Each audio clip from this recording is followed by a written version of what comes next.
You're rebuilding the same identity every morning. You wake up tired. Not physically. Something deeper. You slept. You rested. You did everything people recommend. And yet, within minutes of waking up, the heaviness returns. The pressure. The urgency. The feeling that life is already waiting to overwhelm you. So you make coffee. You check your phone. You start thinking about everything that needs to be done. The bills. The unfinished projects. The responsibilities. The problems that still haven't been solved. And before the day has even started, you already feel behind. Most people think this feeling comes from having too much to do. But that's not actually what drains them. Because there are people carrying enormous responsibilities who remain surprisingly calm.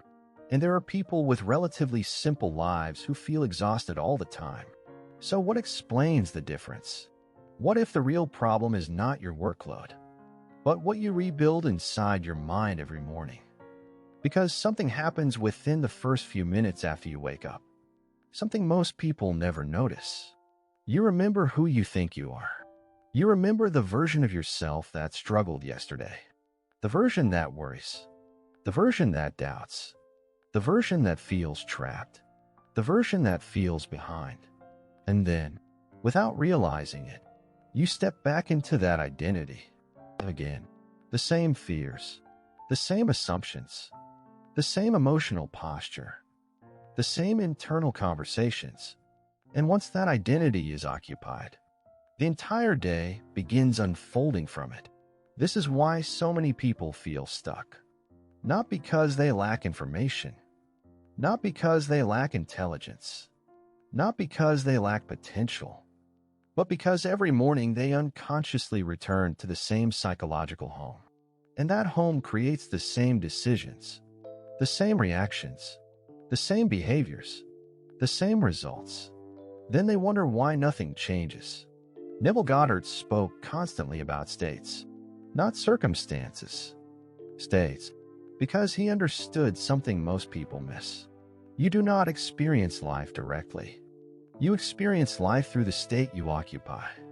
And the state you occupy determines what feels possible, what feels realistic, what feels available. Think about that for a moment. The person who believes they are trapped sees evidence of limitation everywhere. The person who believes they are capable notices opportunities everywhere. The world may be similar, but their experience is completely different. Now, here's where this becomes uncomfortable. Because most people don't simply experience their old identity. They defend it. They protect it. They reinforce it. All day long, you say you want financial freedom, but your internal conversations are still organized around financial fear. You say you want peace, but your mind continues rehearsing problems that haven't happened yet. You say you want a different future, but emotionally, you keep returning to the same version of yourself that created the current reality. And this creates a hidden cycle, a cycle that quietly consumes your energy. Because maintaining an identity that no longer serves you is exhausting. Every time reality offers a possibility, the old identity rejects it. Every time growth appears, the old identity questions it. Every time progress begins, the old identity looks for reasons to doubt it. And all this creates friction. Constant friction. Internal friction. The kind that leaves you tired even when you haven't done much. This is why exhaustion is often misunderstood. Sometimes you're not tired from work. You are tired from resistance. You are tired from carrying an outdated version of yourself through every moment of the day. Aristotle understood this from a different angle. He observed that repeated actions become character. Most people hear that and think about habits. But there is another layer.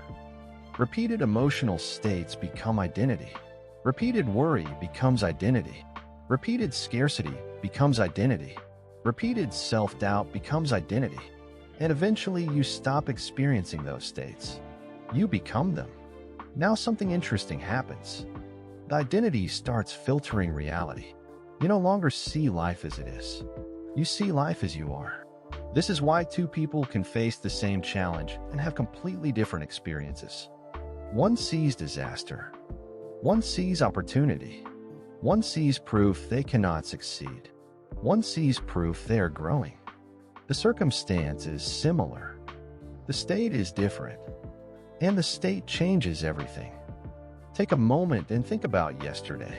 How many times did your mind automatically return to an old story? Maybe the story that you are always struggling. Maybe the story that money is difficult. Maybe the story that life is harder for you. Maybe the story that you're running out of time. Notice something. Most of those stories are not current facts. They are familiar identities. And familiarity is powerful. The mind often prefers what is familiar over what is useful, even when the familiar thing causes suffering. This is why change feels difficult. Not because a new identity is impossible, but because the old identity feels safe, predictable. No, this is where the Stoics offer an important insight. Marcus Aurelius constantly reminded himself not to surrender his mind to appearances, because appearances are not always reality, and neither are your habitual thoughts. Just because you think something repeatedly does not make it true. It only makes it familiar. And that realization creates freedom, because now you can begin observing your identity instead of obeying it.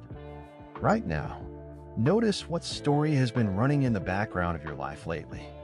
Not the obvious problem, the story beneath the problem, the hidden conclusion, the label, the identity. Because once you see it, you can stop feeding it. And this brings us to something practical. Something you can do today. Not next month. Not next year. Today. For the next 60 seconds, imagine waking up tomorrow without immediately remembering your problems. Not because they disappeared, but because they no longer define you. Imagine opening your eyes and feeling calm. No rush. No panic. No mental inventory of everything that's wrong. Just space, breathing, presence. Imagine walking through the morning as someone who trusts themselves, someone who is capable, someone who is stable. Notice how different that feels. Not exciting, not dramatic, just lighter. That feeling matters, because the nervous system learns through repetition. The state you rehearse becomes easier to access, and the state you repeatedly access becomes identity. This is one of Neville's most practical teachings.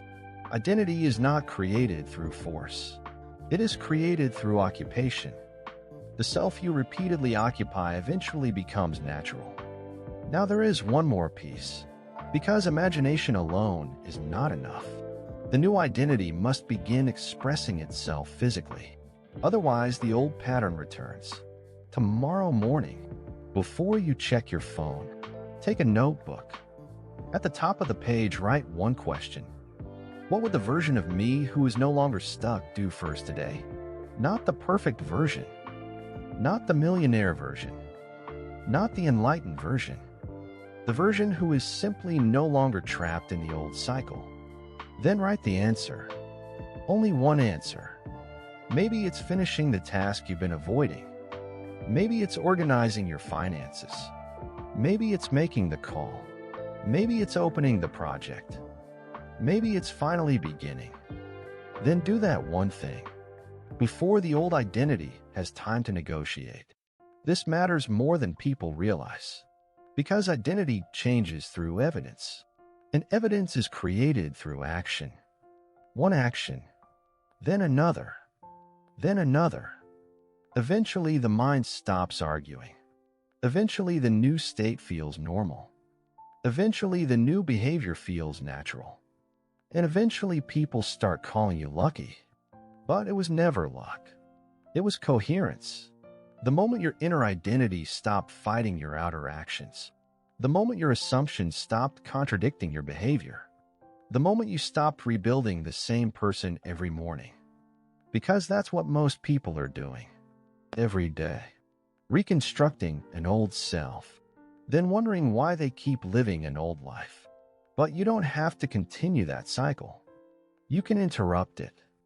You can observe it. You can replace it. And once that begins, something surprising happens. Life starts feeling lighter before it starts looking different. The peace arrives before the evidence. The clarity arrives before the results. The identity arrives before the outcome. And that's when real transformation begins. Not when reality changes, but when the person experiencing reality changes. So, before you leave this video, ask yourself one question. What identity have I been rebuilding every morning? Write your answer in the comments. Not the goal you want, the identity you're ready to leave behind.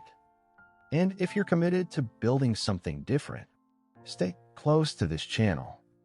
Because this work is not about escaping life. It's about becoming the version of yourself capable of living it fully. And once that version becomes natural, reality has no choice but to respond differently.